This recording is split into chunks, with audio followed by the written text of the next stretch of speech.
Theatrical Shenanigans with Jamie Olah. Hello there, and welcome to our penultimate episode in this fourth season of Theatrical Shenanigans. With only one more episode to go after this, I hope you've enjoyed the plays and guests we've had so far. And speaking of guests, my guest today is a dramatic writer and educator from the mighty Midwest who made her first appearance on Theatrical Shenanigans as a panellist back in December 2024 for our very last episode of The Panel Presents. She's a scholar of comedy and is dedicated to creating new experimental works that inspire positive change. She uses her extensive background in physical theatre to craft pieces that are athletic, visceral, and visually striking. As well as her work as a creator, she's the founder of Chicago Playwrights Group and the co-founder and artistic director of Grassroots Theatre Project. And if all of that wasn't enough, she's a devoted theatre educator with 17 years of experience, empowering students of all ages to write and perform their own stories. It's a thrill to have her here once again. Welcome back, Jamie Olah. Oh, thank you so much for having me. It's a thrill to have you back with us. So we start at the very beginning, as always. What got you into the arts world? Oh gosh. Well, I came from a really artistic family. Both of my parents were musicians. My mother played piano, my father played guitar and sang. And so I was just always surrounded by the arts. When I was a young person, I thought I actually was going to be a visual artist. Took all the art classes, summer camps, everything. And then I got into performing in middle and high school and just went from there, fell in love with it.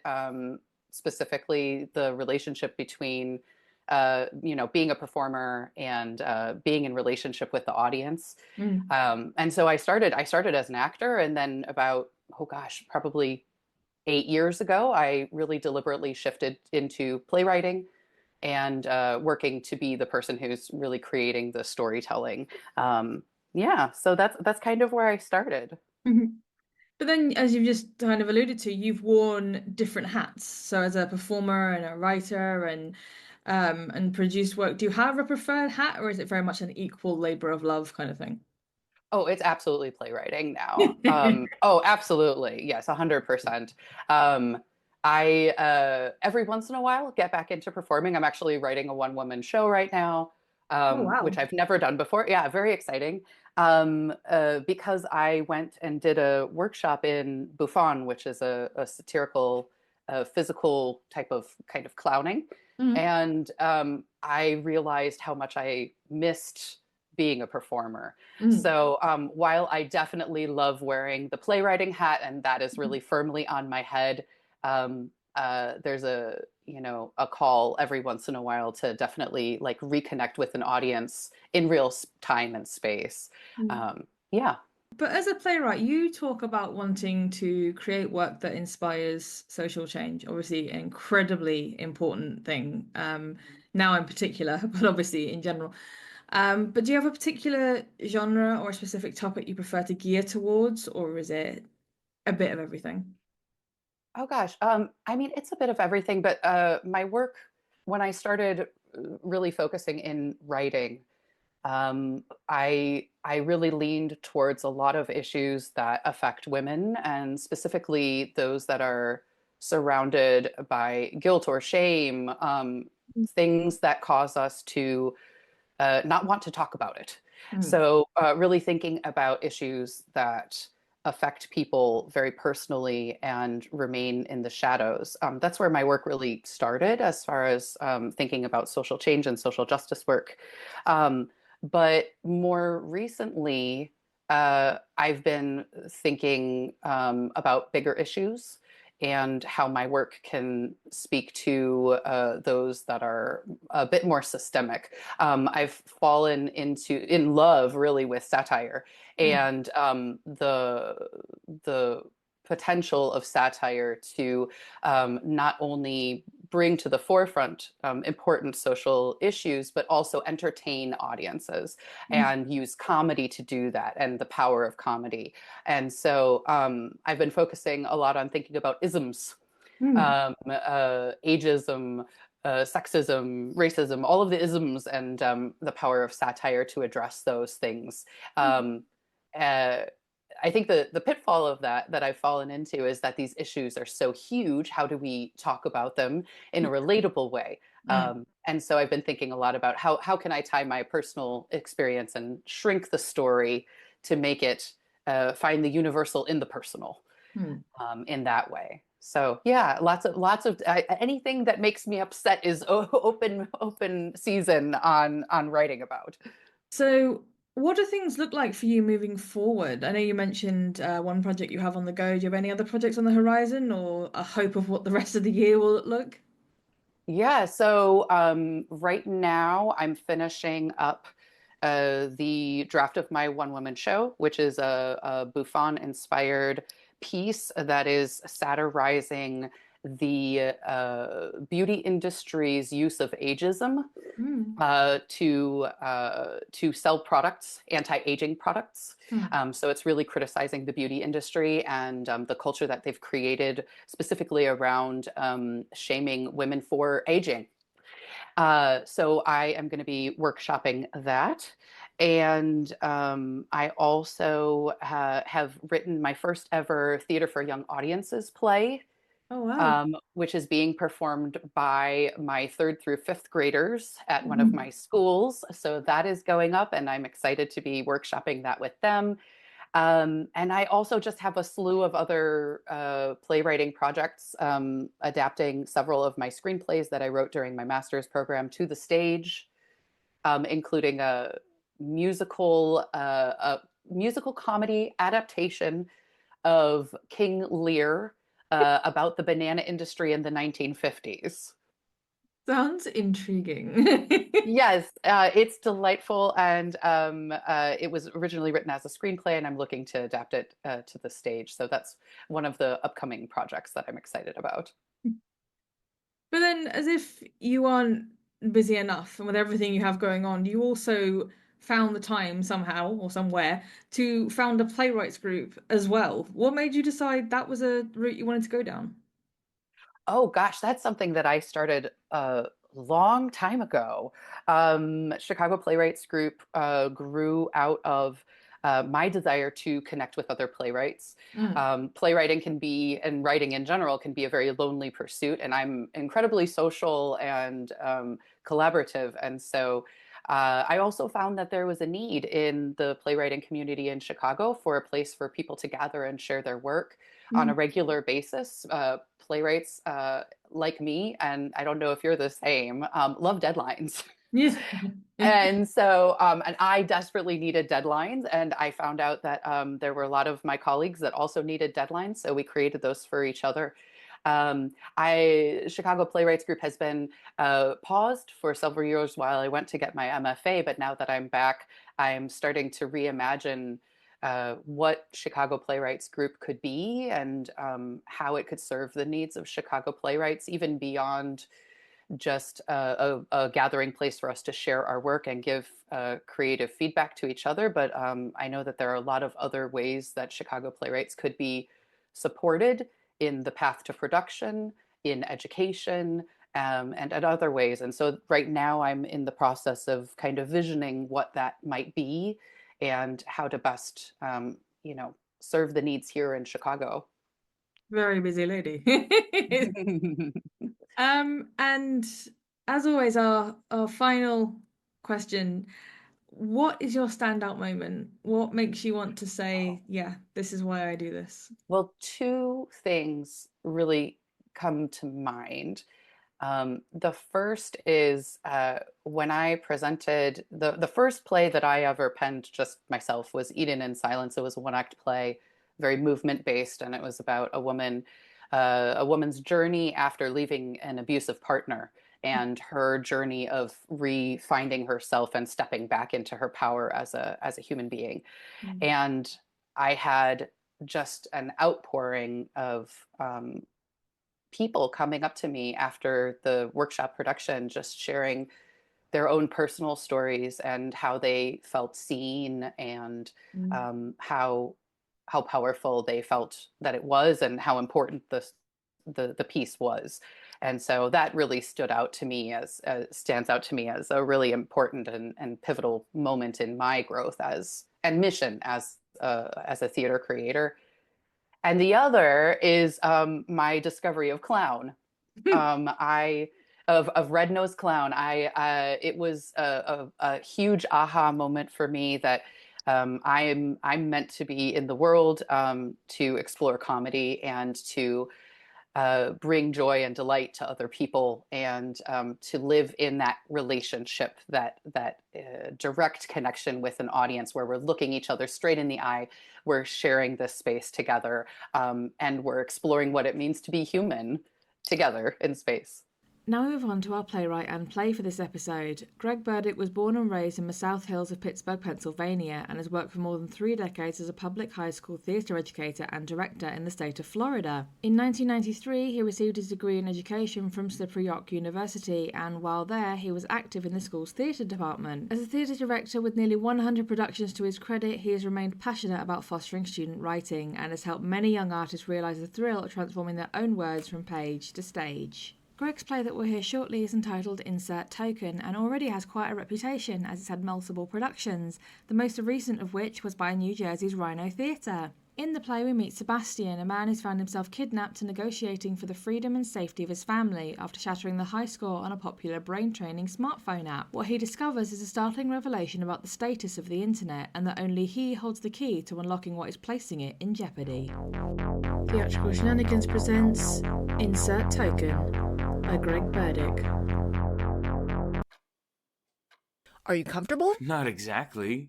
No one will tell me... Some coffee? No, thank you. What I really want is... We want you to be comfortable. You might start by explaining why I'm here, what this place is. That's my job. Great. Maybe start doing it. I'm sorry. We were getting ready to hit the beach, but then... Am I in trouble? Not at all. Quite the contrary. Quite the contrary? What does that mean? You're not in trouble. We want to talk with you. Good. We. And who is we, exactly? I would like to talk with you. Well, you're talking with me. Yes. We have so many questions. Well, I have many questions for you. Are the cameras necessary? Oh, don't mind them. Just pretend they're not there. It's just you and me talking. You and I. It's just you and I talking. The jury's still out on who's watching. Or listening.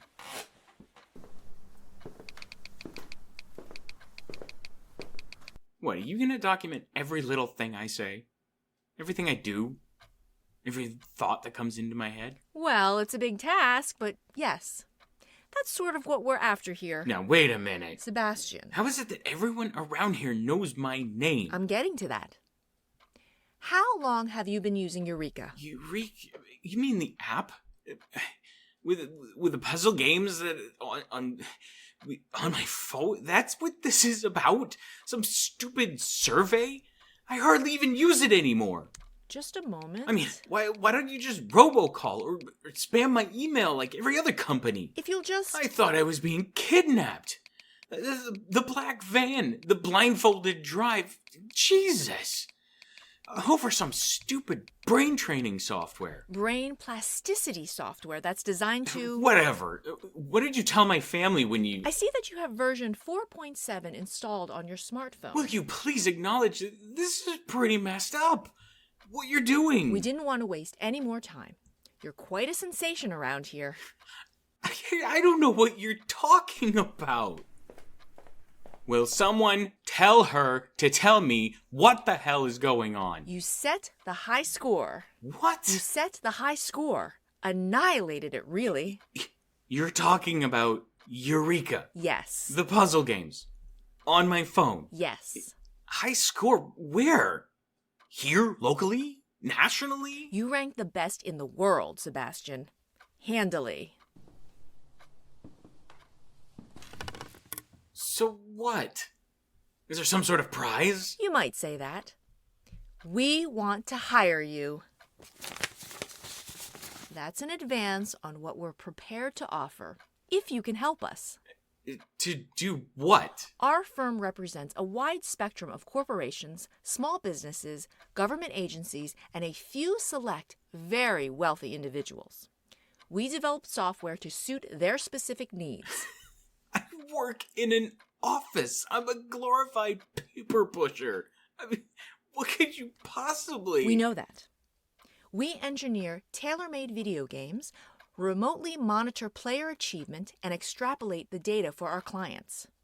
Your performance on Eureka has, well, it has pulses racing in our office. We've never seen anything like it. A video game? As a recruiting tool? We've been doing it since the late 70s. Wait, you mean... Yes. In fact, back in the 80s, when you were busy pumping quarters into those machines at the arcade, we were hard at work picking your brain. Hold on. You're saying that, like, Space Invaders... was collecting information about everyone playing it, including you. Yes. Needless to say, the internet has made tracking player progress infinitely easier. What could that game possibly measure? And who would even care about... Oh, that was a clever one. Space Invaders was developed by a book publishing firm. They were looking for potential copy editors with lightning-fast eye tracking. Lots of left, right, left, right. I don't believe it. Absolutely true. Name another. Tetris. Supermarkets looking for baggers who could optimize grocery packing space under pressure. Come on. I thought some Russian programmer invented it. Funny, huh? It was during the Cold War, so we thought, why not? And it's no secret that the military has been using Halo and Call of Duty for tactical weapons training, or that law enforcement utilizes Grand Theft Auto for a multitude of simulation drills. Dragon's Lair. Great story. Disney knew back in the early 80s that traditional animation was on the way out, and that things were going to have to go digital. Laserdisc. So you used it to hook future animators. Staring at those scenes over and over and over. We even got Don Bluth, a former Disney animator, to help plot the design of the game. Overstimulated, prepubescent teenage boys lusting after Princess Daphne, trying to save her from the dragon. Fast forward 20 years, and voila, you get Pixar. All those players still staring at screens decades later. Except now, they're producing content, not consuming it. God, I don't even want to think how many quarters I shoved into it. Oh, I can tell you if you just give me a moment. According to the data, you... Don't bother. I could have retired by now, I'm sure. Yes. Let's talk a little bit more about that. If you work with us, retirement may be closer than you think. Based on your scores, we feel... I'm still confused about what those stupid little puzzles reveal about me. I mean, I only had the app for a few days before... Before you reached level 17. Yeah, and then I deleted it. Sebastian, there is no level 18. You were logged onto Eureka over the course of 4 days, accumulating a total playtime of 2 hours and 33 minutes. So, the average playtime is just 14 minutes before most players become frustrated, give up, and remove the app from their phones. To be fair, it is kind of boring. The next highest scoring player only reached level 6, and she was a Harvard grad. To put it quite simply, there's something undeniably unique about you. Oh, wonderful. My rare, unusual gift for gaming has me now, what, saving the world? That's it. That's it exactly. Saving the world? Yes. From what? From itself. Okay, you keep intimating how smart you think I am, but right now, I have no idea what the hell you're talking about. Do you ever back up your smartphone? What does that have to... Do you ever back up your smartphone? I think I have it scheduled to back up to the cloud periodically. And your home computer? Laptop? I really should be more careful about those. And you know what? You're not alone. Almost no one does it. And yet... What? Even though most people aren't backing up the sensitive information on their devices regularly, private citizens and even some businesses... Yes? The cloud is approaching maximum density. I don't understand. The internet is running out of storage space. I didn't think that was possible. And just like any cloud, once it's oversaturated, it typically starts raining. There's a big storm coming, Sebastian, and we're trying to stop it. How can the internet be full? Did you ever play that little game in elementary school where the teacher asks you if you'd rather have a penny doubled every day for 30 days or $1 million right away? Yeah, sure. Every kid always leaps on the million. But if you take the pennies... $10.7 million. Right. I understand exponents. What's the point? The point is, the internet's data has been doubling in size like the pennies, at a frightening speed. It's being created so quickly that servers and digital storage centers simply can't keep up anymore. Oh, Lucy and Ethel at the candy factory. It's much worse than that, and it's no laughing matter. There's only so much real estate. In 2011, Asia ran out of IP addresses. Europe ran out a year later, and the US had exhausted its share in 2015. Now those addresses are being traded like stocks. Black market style in some cases. Yeah, I read about that, but they solved it, right? Devised a different technology with more infinite possibilities than the standard IP address.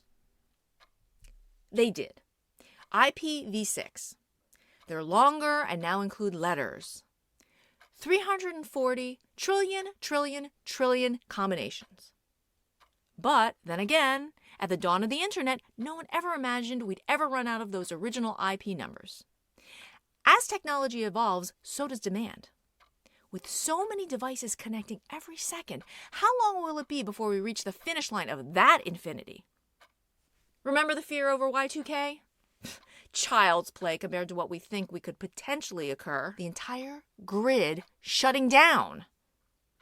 The outlook right now is very, very grim. So, Eureka! You think I have the answer. We'd love to hear your thoughts on the problem. And our organization will pay handsomely if you can find a solution. You won't like my solution. Where's my family? You have a solution? Of course. Level 17. Where's my family? Oh, they're here, on the premises. Now, if you care to share your... I wouldn't. You won't like it anyway. Where exactly on the premises? They're here. They're safe. Great. Take me to them, right now. I'm afraid I can't do that. Take me to them! No. We knew you'd have an answer. And Eureka also correctly predicted that you'd be resistant. So, we garnered some leverage. Leverage? Garnered some... This is extortion! You're talking about my wife and daughter. Leave them out of this. The stakes are simply too high, Sebastian. We await your answer. The whole reason I got your attention in the first place is that I think differently. That's what this brain plasticity is all about, isn't it? Thinking differently. And everywhere I go, I'm reminded of how differently I think compared to everyone around me. It seems about technology. They're all obsessed, addicted, consumed. It's no wonder the internet has run out of space. And for what? A stockpile of stupid cat videos? An endless blog of sexually frustrated hackers debating the geometric perfection of Kim Kardashian's ass? A worthless, narcissistic treasure trove of selfies documenting our pathetic egocentricity. All this technology had the potential to help us achieve greatness. And you know what? We pissed it away. We pissed it away. We've now become so reliant upon it that nobody thinks anymore. Brain plasticity. You want it to mean flexibility, but it's really another definition that fits. Cheap, fake, easily mass-produced. Oh yeah, we've got a lot of that kind of plasticity. So many people who have grown so accustomed to letting this do their thinking for them that they forgot how. Or worse, never learned. Yeah, it must have been embarrassing for you as a Harvard grad. Only to be able to reach level 6. How did you know? Level 17? Don't play poker. You give yourself away. Of course they're gonna put their best person in the room with me. But that's exactly my point. You had all this stuff at Harvard, and it still wasn't enough, was it? was it? When I was growing up, I had to work things out for myself. Search for the answer, not just a few keystrokes into a web browser and then cut and paste the first hit into a word processor. But I physically had to go out and look for it and do the reading myself. Comprehend, question, probe in a library. Or find a real person who knew more than me. That's what makes a brain flexible, changeable, adaptable. So yes, I'm different because nobody does that anymore. Okay, you're right. It's a crutch. You're better than all of us. I'd like my tablet back now, please. Of course you would. Please. And I'd like to hear your theory for the storage problem. If it's a viable solution, we can discuss compensation. Take me to my family and I'll give it back. And we'll take you to your wife and daughter immediately. Viable, huh? I keep telling you, you're not going to like it. You don't seem to get it. I have to find a solution to this problem. Now it's you? What happened to we? Up until now, everyone I've interviewed has been level 5 or lower. The office has made it very clear to me, find a fix for this or they're going to kill me. Come on. 4 years ago, after they saw my scores on Candy Crush, the company agreed to fund my entire education if I promised I could help them sort out what they called a technical glitch. Ugh, I'm sorry I ever downloaded it. So you're not... I trained to be a lawyer. This isn't my dream job. I'm being held hostage here, same as you. We don't have much time. Kill you? This seems a stiff penalty for breach of contract. They'll kill your family too. And you if you don't cooperate with them. I'm not beholden to them. You people brought me here for playing a stupid game, which I paid for, by the way, $1.99. I don't owe you a thing. If anything should happen, I should get my $2 back. I'll just go back to playing Angry Birds. Don't play Angry Birds! What? Why? You do not want to know. I'm leaving. Not before you share your solution. And I need my tablet. No, you don't. That's the solution. What? You don't need it. None of it. None of it. You need none of it. You want storage room? You've got to clear out some shit. Spring cleaning time. Just look at all the room you have now. At the very least, another, 32 gig? That's not a solution! Told you wouldn't like it. You know that you can't stop it now. All of this technology. It's the way the world is. It is. Stopping it at this point is like trying to hold the ocean back with a broom. Just quit treating it like a game, or we're all gonna lose.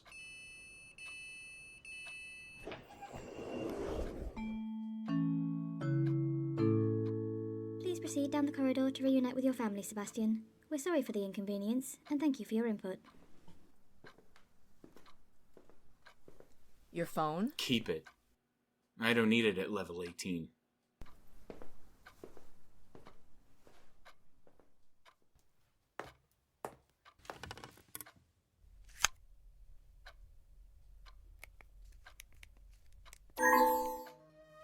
Welcome to Eureka, a series of puzzles and games to train your brain, sharpen your senses, and construct cognitive capacity. You have found it, a way to become so much more than you ever thought you could. Level 1, begin.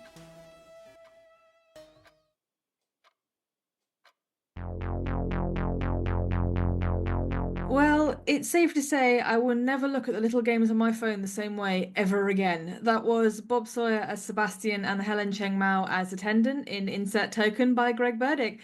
Jamie, what did you think? Oh my gosh, I'm so thrilled to have had the opportunity to experience this story.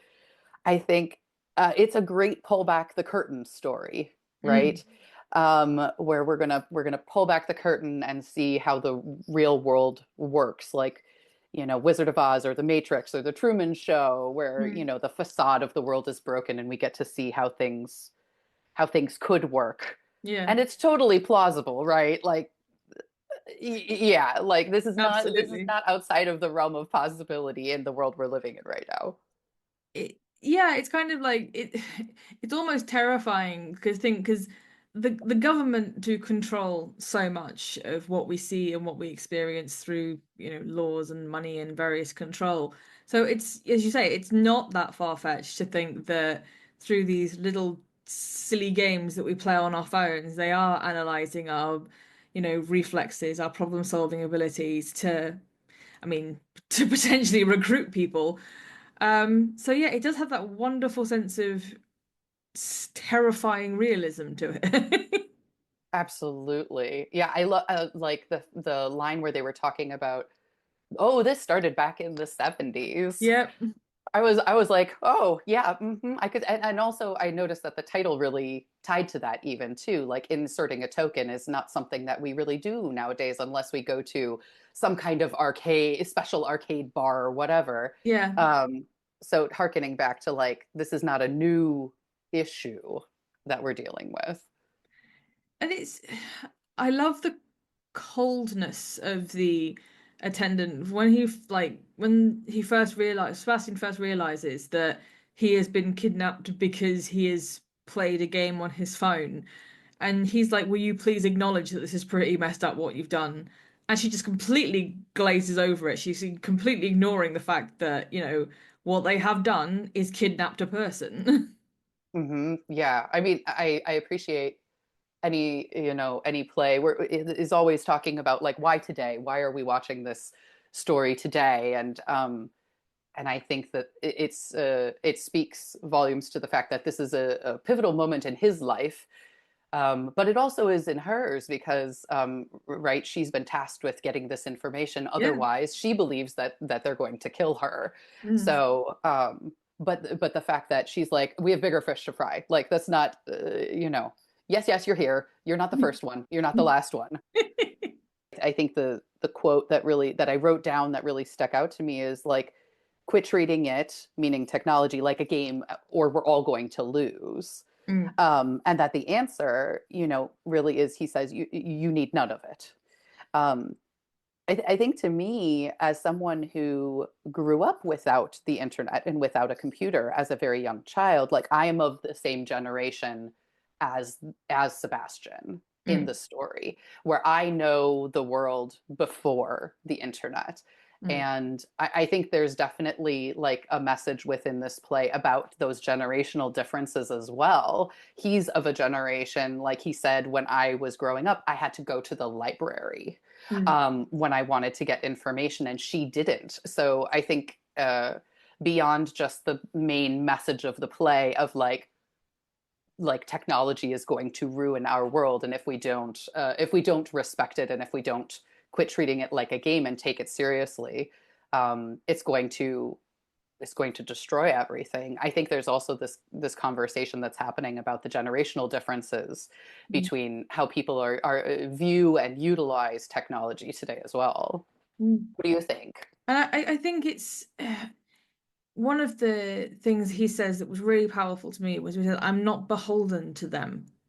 Hmm. Like we are not, as much as, we all love Facebook and we all, do a lot on our phones, we are not beholden to technology. Like if Facebook went down tomorrow, we'd all survive. We'd all be Hmm. able to, keep living. Yes, admittedly, we'd have to adjust parts of our lives, especially the younger generation who've, grown up with Facebook, Instagram, and TikTok, but we would still survive. And I think you're right in what he says is that we can't keep treating it like a game because we will just become entirely dependent on it. And then before we can't turn back because it's too late, essentially. Hmm. Yeah, no, I totally agree with you that it's a choice that we're making, right? How we're choosing to interact with technology. And I think for me, the bigger, I know that this play has been performed several places. I think it's a larger conversation also regarding AI and ethics, right? Mm. And the lack of like these technological advances like come out of the box without any rails on them yet.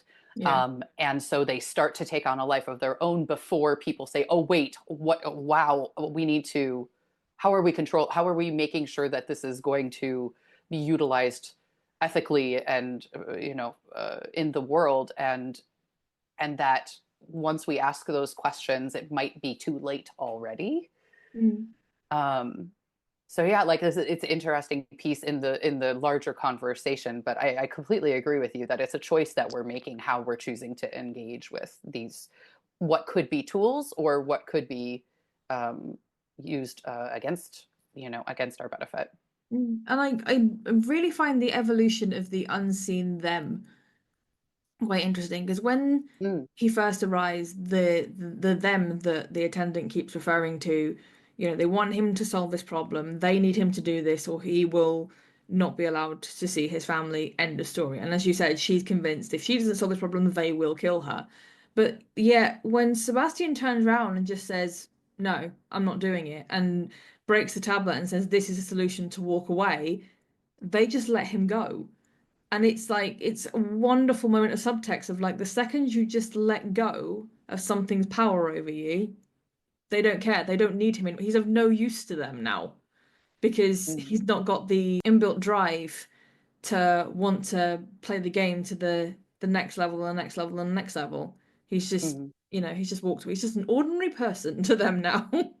Yeah, he's rejected the system. Yeah. He's not he's refusing to participate in it. I'm so glad you brought that up because I was actually mulling the ending over a little bit. And I think you're absolutely right, is that especially because there's that last moment of the last image, or well, sound of the piece, is us hearing her pick up his phone and engage with the game again, even despite the fact that she is in this horrible situation, is trying to get away from it, but she is addicted to it. She is entrenched in the system. And even that last, or that second to last line from the game itself, a way to become so much more than you ever could. It's that selling point that's always kind of been there in the background, but technology just magically makes our lives better. And in some cases, it does. In the advances of medicine and transportation and all that, it has made lives better. But as far as stuff like social media and gaming is concerned, yes, it's become a way for people to connect and a way for people to enjoy certain activities, but there is a very fine line between it being a solution and it being the biggest problem. Okay, we are almost out of time. Jamie, your final thoughts on the piece as a whole? Oh, I think it's an exciting exploration of our relationship with technology and with phones and AI, and the larger conversation about the ethics surrounding the use of those, and how we can build a healthy relationship for ourselves with the use of technology, um, and also educate ourselves to make sure that we are utilizing it in a way that is responsible, and also preserving of ourselves. Yeah, couldn't agree more. Okay, we are out of time. Jamie, thank you so much for being here and discussing this interesting play with me. Oh, thank you so much for the invitation. It was a pleasure.